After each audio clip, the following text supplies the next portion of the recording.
మన దగ్గర ప్లాట్ కొన్న వాళ్ళందరూ మన కాటేజెస్ లో సొకటొమ్ముగా బస్ చేయవచ్చు. తెలుసు కదా, మన దగ్గర మద్యపానం ధూమపానం నిషేధం. డబుల్ బెనిఫిట్ ఆఫర్ తో సిర్లసీమ 2. నాగేశ్వర్ గారు, ఆంధ్రప్రదేశ్లో ప్రస్తుతం రాజకీయ వేడిని అన్ని పార్టీలు కూడా సృష్టిస్తున్నాయి. ఒక్కసారి మనం పొత్తులో ఉన్న పార్టీలను చూసినట్లయితే జనసేన మొదటగా 24 అసెంబ్లీ స్థానాలకు 3 లోక్సభ స్థానాలకు అంగీకరించినప్పుడు ఇన్ని తక్కువ అని అన్నారు.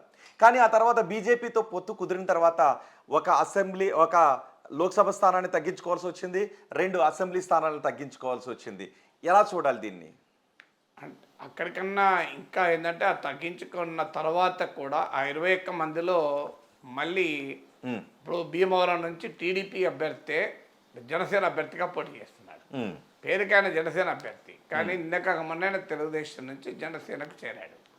సో అందువల్ల జనసేన తరఫున కూడా టీడీపీ అభ్యర్థులే పోటీ చేస్తే బీజేపీలో కూడా ఒక వర్గం ఇప్పుడు చెప్పేది అదే, పేరుకు మా బీజేపీ తరఫున వీళ్ళు పోటీ చేస్తారండి, కానీ వీళ్ళంతా ముందే మా పార్టీలోకి చంద్రబాబు నాయుడు పంపించేశాడు, వాళ్ళంతా బీజేపీ అభ్యర్థులుగా పోటీ చేసే టీడీపీ వారు అని కూడా బీజేపీలో ఒక వర్గం బలంగా వాదన పెడుతోంది. అందువల్ల అందులో ఇప్పుడు బీజేపీకి ఇచ్చిన సీట్లను బట్టి చూస్తే జనసేన పోటీ చేసే తక్కువ సీట్ల విమర్శ చాలా కాలంగా ఉంది. ముఖ్యంగా హరిరామజోగయ్య, ముద్రగడ పద్మనాభం లాంటి కాపు నేతలు లేఖల మీద లేఖలు రాశారు.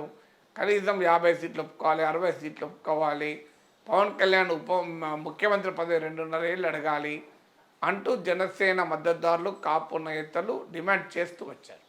దానికి కారణం ఏంటంటే ఇవాళ పవన్ కళ్యాణ్కి అవసరం ఉన్నమాట నిజం. ఆయన జనసేన బలంగా అసెంబ్లీలో ప్రవేశించాలి అంటే కేవలం బీజేపీతోనే పొత్తు పెట్టుకుంటే ఉపయోగం లేదు. జనసేన బీజేపీ కలిసిన ఎమ్మెల్యేలు గెలవడం అంత సులభం కాదు. అందువల్ల టీడీపీతో కలిస్తే తమకు అసెంబ్లీలో ఎంట్రీ ఉంటుంది అన్నది పవన్ కళ్యాణ్ వ్యూహం. ఆ వ్యూహము ఆ వ్యూహం వరకు నిజమే. కానీ ఈరోజు పవన్ కళ్యాణ్కు అసెంబ్లీలో కొంత రెస్పెక్టబుల్ నెంబర్తో ప్రవేశించడం అన్నదానికన్నా తెలుగుదేశానికి ఎన్నికలు జీవన్ మరణ సమస్య. నేను ఈ ఎన్నికల తర్వాత తెలుగుదేశం 2029లో చంద్రబాబు నాయుడు ఇదే స్థాయిలో క్రియాశీలకంగా ముందుండి నాయకత్వం వహించే అవకాశం వయసురీత్యా ఉండకపోవచ్చు. అప్పుడు నారా లోకేష్ వారసులవుతాడు. సో లోకేష్ వారసత్వం పైన ఇప్పటికీ తెలుగుదేశం వర్గాల్లో తీవ్రమైన అనుమానాలు ఉన్నాయి. మీకు తెలంగాణ ఆంధ్రప్రదేశ్ కంపేర్ చేస్తే మనకు అర్థమవుతుంది. కేటీఆర్ను ఇక్కడ పార్టీ వర్కింగ్ ప్రెసిడెంట్ చేశాడు కేసీఆర్. చంద్రబాబు నాయుడు వర్కింగ్ ప్రెసిడెంట్గా లోకేష్ చేయలేకపోయాడు, ఆయన జనరల్ సెక్రటరీగానే పార్టీకి ఉన్నాడు. అలాగే ఇక్కడ కేటీఆర్ను సెకండ్ క్యాబినెట్లో నెంబర్ 2గా ప్రమోట్ చేశాడు. అందరికీ అర్థమైంది కేసీఆర్ తర్వాత ఆయనే అని. అన్ని శాఖలను రివ్యూ చేసేవాడు. మళ్ళీ గెలిస్తే ముఖ్యమంత్రిగా కేటీఆర్ అయ్యేవారని కూడా చర్చలు వచ్చాయి. కానీ అక్కడ లోకేష్కి ఆ రకమైన హోదా, ప్రత్యేక హోదా ఏమీ చంద్రబాబు నాయుడు ఇవ్వలేదు. కారణం ఇక్కడ 3 సార్లు అసెంబ్లీకి పోటీ చేసి కేటీఆర్ గెలిచాడు. లోకేష్ ఒకటేసారి అసెంబ్లీకి పోటీ చేసిన మంగళగిరిలో అది కూడా ఓడిపోయాడు. తర్వాత ఎమ్మెల్సీ అయి మంత్రి అయ్యాడు. సో ఈ కంపారిజన్లు కనుక గమనిస్తే 2029కి లోకేష్ ఆ స్థాయిలో పార్టీకి నాయకత్వం ఇవ్వగలడా అన్న అనుమానాలు టీడీపీలోనే ఉన్నాయి. సో ప్రజల్లో ఈ మధ్య యువగలం యాత్ర ఇవన్నీ ఎన్ని తిరిగినా కూడా ఆ లీడర్షిప్ చంద్రబాబు నాయుడు ఖాళీ చేసే ప్లేస్ను, చంద్రబాబు నాయుడు క్రియాశీలకంగా నాయకత్వంలో లేనప్పుడు ఆ ప్లేస్ను ఫిల్ చేయగలిగే కెపాసిటీ లోకేష్కు ఉందా అనేటువంటి ప్రశ్నలు ఎదురవుతున్నాయి. దాంతోపాటు ఒక వర్గము జూనియర్ ఎన్టీఆర్ ప్రస్తావన తెస్తున్నారు. చాలా కాలంగా నారా కుటుంబము వర్సెస్ నందమూరి కుటుంబం నరేటివ్ ఉంది. చంద్రబాబు వర్సెస్ పురంధేశ్వరి, చంద్రబాబు వర్సెస్ హరికృష్ణ, ఇప్పుడు చంద్రబాబు వర్సెస్ జూనియర్ ఎన్టీఆర్ అనే దశకు కూడా వచ్చిన చర్చ. ఈ పరిణామాలన్నీ అధిగమించాలి అంటే టీడీపీ ఈసారి గెలవాలి. ఎందుకంటే ఓడిపోతే ఇవన్నీ కూడా ముసురుకుంటాయి సమస్యలని. అందువల్ల ఇది లైఫ్ అండ్ డెత్ క్వశ్చన్గా టీడీపీ భావిస్తుంది. ఇలాంటి సమయంలో జనసేన గనక కలిసి రాకపోతే అసలు అవుట్ ఆఫ్ క్వశ్చన్. అసలు రిజల్ట్ అనేది యాంటిసిపేటెడ్. వైసీపీకి క్లియర్ ఎడ్జ్ ఉంటుంది. వైసీపీ వర్సెస్ టీడీపీ మాత్రమే పోటీ ఉంటే మీరు ఏ సర్వే అయినా చూడండి, ఏ క్షేత్రస్థాయి అంచనా అయినా చూడండి, క్లియర్గా ఇంకా వైసీపీ ఇంకా తన ఆధిక్యతను కంటిన్యూ చేసుకుంది. అంటే 2019 నాటి రాజకీయ పరిస్థితుల్లో క్వాలిటేటివ్ చేంజ్ లేదు. అందువల్లనే టీడీపీ జనసేన కలుపుకుంది. లేకపోతే ఎవరెందుకు కలుపుకుంటారు? 170 సీట్లు తెలుగుదేశం పోటీ ఇస్తుంది కదా, సొంతగా గెలవగలిగే పరిస్థితి ఉంటే. అందువల్ల జనసేన కలుపుకున్నారు. సో ఇలాంటి అవసరం టీడీపీకి ఉండగా, అంటే టీడీపీ మనగడకే ఇవాళ జనసేన కీలకమైంది. అది కూడా చంద్రబాబు నాయుడు అరెస్ట్ అయినప్పుడు, రాజమండ్రి సెంట్రల్ జైల్లో ఉన్నప్పుడు తెలుగుదేశం నాయకుడిగా ఉన్నవారు ఎవరు ముందుండలేని పరిస్థితి. లోకేష్ వెళ్ళేమో నాయక కోవిదులతో చర్చిస్తున్నానంటూ వారాల తరబడి రాష్ట్రానికి ఆవల ఢిల్లీలో ఉండడము, తెలుగుదేశం కార్యకర్తలు నాయకులకు ఒక రకమైన క్రైసిస్, అట్లా లీడర్షిప్ క్రైసిస్ ఉన్న సమయంలో పవన్ కళ్యాణ్ ఎంటర్ అయి ఆ పార్టీకి విశ్వాసాన్ని, కాన్ఫిడెన్స్ ఇచ్చాడు. దీనికి ఉదాహరణే రాజమండ్రి సెంట్రల్ జైలు ముందు మధ్యలో పవన్ కళ్యాణ్, ఒకవైపు బాలకృష్ణ, మరోవైపు చంద్రబాబు నాయుడు మన ఫోటో కనబడుతుంది. So what does it indicate? Pawan కళ్యాణ్కి ఆ రకమైన కీలక పాత్ర పోషించాడు. ఇన్ని చేసిన ఆ సమయానికి పవన్ కళ్యాణ్కు బలం గత 6-7% ఉండొచ్చు. కానీ పవన్ కళ్యాణ్ బలం 6-7% రాష్ట్ర వ్యాప్తంగా ఉన్న కొన్ని కాన్స్టిట్యున్సీలో 20% వరకు కూడా ఉంది. ఇది పవన్ కళ్యాణ్ కూడా చెప్పాడు. మండపేటలో మనకు 18% ఓటింగ్ వచ్చింది, ఇప్పుడైతే ఇంకా ఎక్కువ 25% దాకా ఉంటుందని. ఇలాంటి మండపేటలు చాలా ఉన్నాయి. తూర్పుగోదావరి, పశ్చిమ గోదావరి, కృష్ణా, గుంటూరు, ఆ పైన కొద్దిగా విశాఖ ఆనుకోని అనకాపల్లి వరకు. సో ఈ బెల్ట్లో 20-25% ఓటింగ్ ఉన్న పార్టీ కనుక ఎక్కువ సీట్లకు పోటీ చేయాల్సి ఉండే వ్యూహాత్మకంగా కూడా ఇప్పుడు అవసరం ఉంది. ఎందుకంటే ఇప్పుడు కుమారస్వామి తక్కువ సీట్లున్నా ఆయన ముఖ్యమంత్రి అయ్యాడు, నితీష్ కుమార్ తక్కువ సీట్లున్నా ముఖ్యమంత్రి అయ్యాడు, ఏక్నాథ్ షిందే బీజేపీ కన్నా తక్కువ సీట్లున్నా ముఖ్యమంత్రి అయ్యాడు. సో ఈ ఏక్నాథ్ షిందే, కుమారస్వామి, నితీష్ కుమార్ అనుభవాలను కనుక మనం కంపేర్ చేసుకుంటే పవన్ కళ్యాణ్ ఎక్కువ డిమాండ్ చేస్తానికి ఆస్కారం ఉంది అన్నది ఆయన అభిమానులే కాదు, ఆయనకు అభిమానులుగా చెప్పుకొని ఇప్పుడు వైసీపీలో చేరిన కాపు నేతలకు కూడా రామజోగే, ముద్రగడ లాంటి వారు కూడా రిపీటెడ్గా చెప్పారు. కానీ కారణం ఏదైనా పవన్ కళ్యాణ్ చెప్పాడు, మనకు బూత్ కమిటీలు ఉన్నాయా, బూత్ స్థాయిలో నాయకులు ఉన్నారా అంటే మనకు లీడర్షిప్ లేదు అన్నది ఆయనే ఒప్పుకొని 24 సీట్లకు అంగీకరించాడు. అక్కడ దాకా బాగానే ఉంది. కానీ ఎప్పుడైతే బీజేపీ ఎంటర్ అయిందో ఓ ప్రశ్న మొదలైంది. అయ్యా మన బీజేపీకి ఉన్న బలం ఎంత, పవన్ కళ్యాణ్కి లేనిది ఏంటి, బీజేపీకి ఉన్నది ఏంటి? బీజేపీకి 100 కన్నా తక్కువ 1% ఓటింగ్ ఉంది, పవన్ కళ్యాణ్కు 6-7% ఓటింగ్ వచ్చింది. బీజేపీ పట్ల ప్రజల్లో కోపం ఉంది. ఎందుకంటే విశాఖ స్టీల్ ప్లాంట్ అమ్మేస్తున్నారు, ప్రతి ఒక్క అది ఇవ్వలేదు, అమరావతిని కాపాడలేదు, విభజన హామీలు అమలు చేయలేదు, రాష్ట్ర విభజనకు కాంగ్రెస్ పార్టీతో సహకరించింది. ఇలా 1,00,000 కారణాలు ఆంధ్రప్రదేశ్ ప్రజలకు బీజేపీ మీద కోపం ఉండేది. సో బీజేపీతో కలిస్తే లాభం ఎంతో తెలియదు, కానీ కొన్ని వర్గాల ఓటర్లు దూరమయ్యే అవకాశం కూడా ఉంది. బీజేపీకి నాయకత్వం ఉన్నదా అంటే బీజేపీకి నాయకులు లేరు. పవన్ కళ్యాణ్ లాంటి జనాదరణ, కరిష్మా కలిగిన లీడర్ లేడు.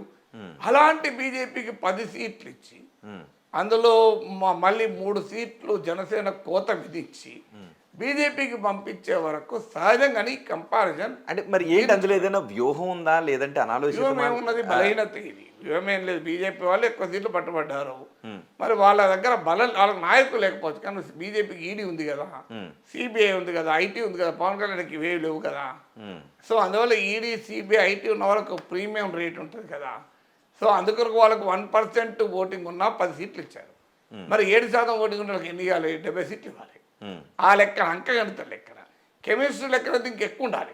ఎందుకంటే టీడీపీ రేపు ఇవాళ ఈ స్థాయిలోనైనా పోటీ ఇవ్వగలుగుతుందంటే జనసేన పుణ్యమే. మరి ఆ లెక్కలు పవన్ కళ్యాణ్ ఎందుకు వేసుకోలేదంటారు? పవన్ కళ్యాణ్ వేసుకోకపోతే ఎందుకు వేసుకోవాలని ఆయన చెప్పాలి, నేను చెప్పలేను. కానీ వేసుకోవాల్సి ఉండే అని మాత్రం నేను చెప్పగలను. కరెక్ట్. సో దాంతో అంటే ఇది 24 సీట్లే ఉన్నప్పుడు కొంత చర్చ రాలే. ఎందుకంటే పవన్ కళ్యాణ్ బలమే అంత ఒప్పుకున్నాడు.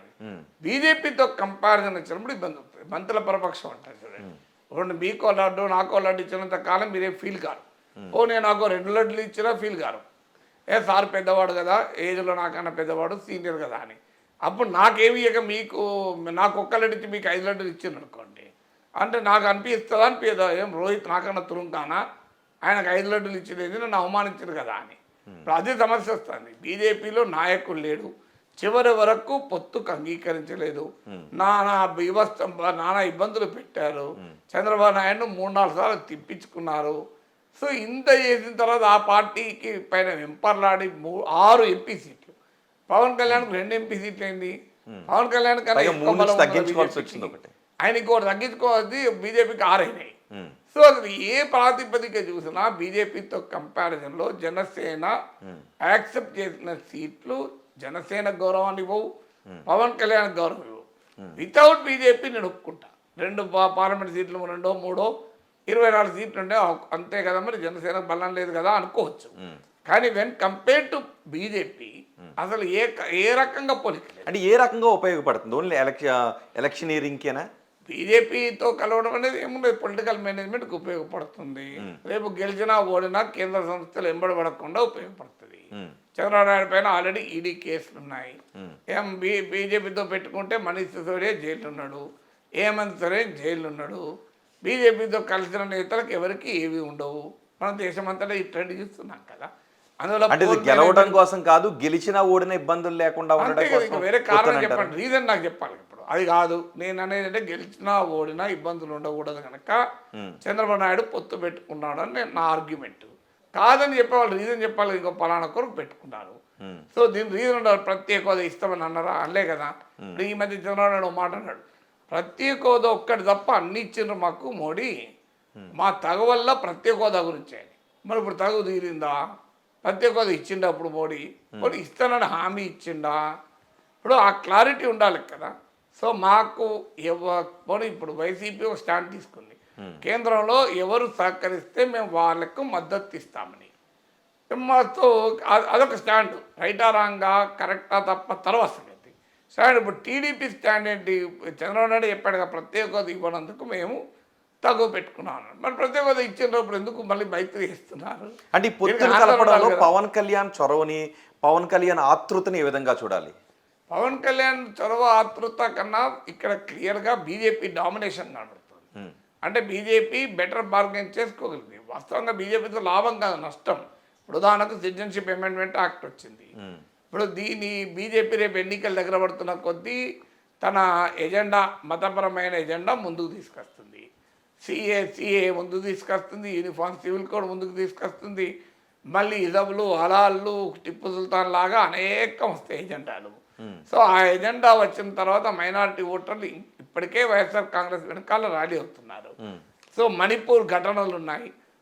ఇవన్నీ కూడా మైనారిటీ ఓట్ని ఇప్పటికే వైసీపీ వెనకాల గణనీయంగా ర్యాలీ అవుతుంది. ఇప్పుడు ఈ దెబ్బతో బీజేపీతో కలవడంతో ముస్లిం క్రిస్టియన్ ఓటు కనుక టీడీపీ నుంచి దూరం అయితే కూటమి భారీగా దెబ్బతింటుంది.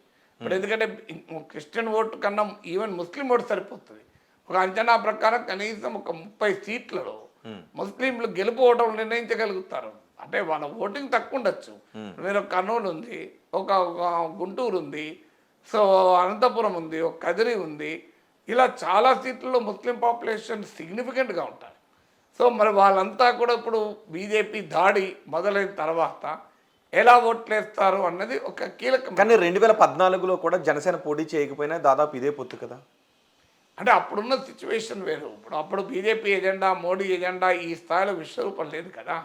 2014కు ముందు మీకు ఈ సిఏ లేదు, యూనిఫామ్ సివిల్ కోడ్ లేదు, హిజబ్ లేదు, హలాల్ లేదు, ఈ ఎజెండానే లేదు కదా.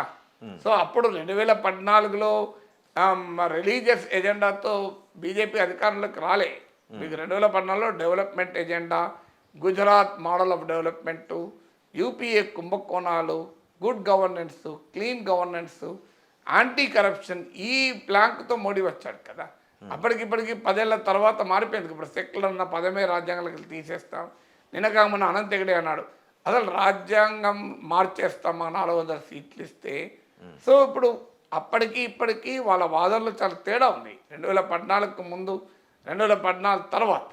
ఇప్పుడు అగ్రెసివ్ హిందుత్వ స్టాండ్ తీసుకొని జనంలోకి వెళ్ళినప్పుడు మరి మిగతా బీజేపీని అంగీకరించని ఓటర్లు టీడీపీకి దూరం అయితే ఇప్పుడు 30 సీట్లలో గెలుపోవడం లెక్క కాదు, ఇంకొన్ని సీట్లలో 10,000 నుంచి 20,000 మంది ఉంటారని అంచనా.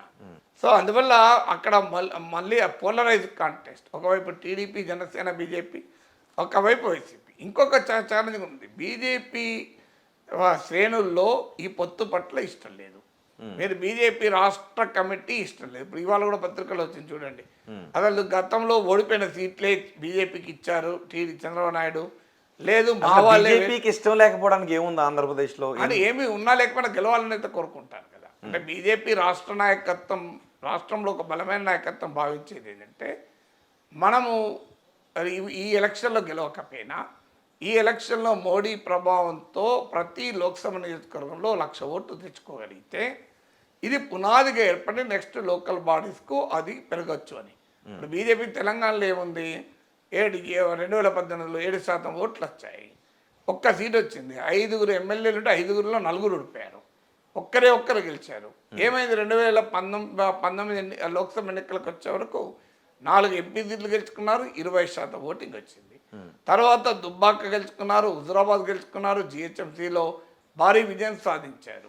తర్వాత తెలంగాణలో వాళ్ళ స్వయంకృత అపరాధాల వల్ల దెబ్బతిన్నారు. దెబ్బతిన్నా కూడా 8 సీట్లు వచ్చాయి, 1 నుంచి 8 పెరిగింది, 7 నుంచి 14% పెరిగింది. అందువల్ల ఆంధ్రప్రదేశ్లో బీజేపీ నాయకత్వంలో ఒక బలమైన వాదన ఏంటంటే మనం టీడీపీతో పోకూడదు, మనం ఓపిక పడితే 2029 వరకు బలం అవుతాం. అప్పుడు టీడీపీ బలహీనపడుతుంది. ఈ ఓడిపోవటం తర్వాత చంద్రబాబు నాయుడు క్రియాశీలకంగా నాయకత్వం ఉండడు, అప్పుడు మనము ఒక దెబ్బ కొట్టవచ్చు అనేది బీజేపీ అంచనా. ఇందుకు భిన్నంగా జాతీయ నాయకత్వం చంద్రబాబు నాయుడుతో వెళ్ళాలని నిర్ణయించుకున్నారు.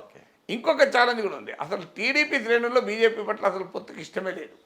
సో టీడీపీ శ్రేణుల్లో తీవ్రమైన వ్యతిరేకత, మామూలు వ్యతిరేకత లేదు. ఒక్క చంద్రబాబు నాయుడు తప్ప నా డౌట్ పోలిట్ బ్యూరోలో కూడా ఎవరు బీజేపీతో పొత్తులు సాగించారు. ఎందుకంటే సింపుల్ లెక్క, బీజేపీతో పొత్తు పెట్టుకుని ఏమని జనాలకు చెప్పాలి? ఇప్పటిదాకా టీడీపీ నాయకులే టీవీలలో చెప్పారు కదా, ఇవాళ జగన్కు అన్ని రకాలుగా బీజేపీ అండగా ఉంది, జగన్ అప్పులు చేస్తుంటే, పథకాల కొరకు నిధుల కొరకు అప్పులు చేస్తుంటే కేంద్రం సహకరించింది, అమరావతి విషయంలో మోడీ చెప్తే కాదనేవాడా, మోడీ చెప్తే అమిత్ షా చెప్తే చంద్రబాబు నాయుడు అరెస్ట్ చేసేవారా, ఇలా రకరకాల ఫ్యాక్టర్స్లో టీడీపీ వాళ్ళే అన్న మాటలు ఇవన్నీ. ఎందుకంటే జగన్కు సహకరించింది మోడీ అని. ఇప్పుడు మళ్ళీ ఏం చెప్పుకొని తెలుగుదేశం పార్టీ జనంలోకి వెళ్తుంది, టీడీపీ శ్రేణులను ఎలా కన్విన్స్ చేస్తుంది? ఇప్పుడు వాళ్ళకి బలం ఎంత, అలా బలమైన ఎంపీ సీట్లు కూడా అడుగుతున్నారు వాళ్ళు. సో అందువల్ల ఈ ప్రాబ్లం బీజేపీలో కూడా ఉంది. అందువల్ల పొత్తుల వల్ల బీజేపీతో పొత్తు డెఫినెట్గా పెద్ద ఇష్యూ కాబోతుంది. మరిన్ని వీడియోస్ కోసం ఛానల్ ని సబ్స్క్రైబ్ చేయండి, లేటెస్ట్ అప్డేట్స్ కోసం వాట్సాప్ ఛానల్ ని ఫాలో చేయండి, అండ్ లింక్ డిస్క్రిప్షన్ లో ఉంది.